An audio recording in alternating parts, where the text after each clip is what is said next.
আমাকে নিয়ে যারা সমালোচনা করেন, যারা আমাকে খোঁচানোর চেষ্টা করেন, একটা কথা পরিষ্কার করে শুনে রাখুন, আমি ব্যক্তিগতভাবে বাংলাদেশের কোনো রাজনৈতিক মতাদর্শে বিশ্বাস করি না। এটা কোনো দুর্বলতা নয়, এটা আমার স্পষ্ট অবস্থান এবং সচেতন সিদ্ধান্ত।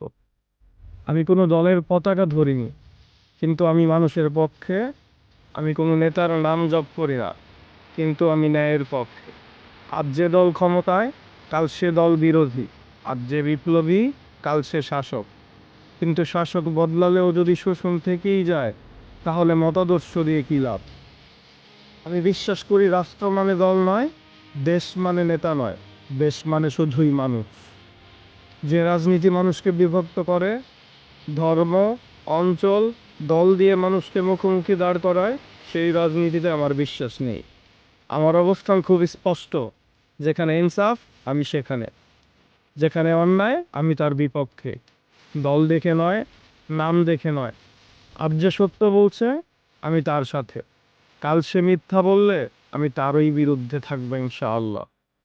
আমি রাজনীতি করি না, কিন্তু অন্যায়ের সাথে আপোষও করি না। আপনারা সমালোচনা করুন, কিন্তু মনে রাখবেন আমি নীরব নই, আমি সচেতন। আর সচেতন মানুষ সবচেয়ে বেশি বিপজ্জনক, কারণ সে কারো অন্ধ অনুসারী হয় না। আমি কোনো রাজনৈতিক মতাদর্শের নই, আমি বিবেকের লোক, আমি ন্যায়ের লোক, আমি সাধারণ মানুষের লোক। ইনকিলাব জিন্দাবাদ।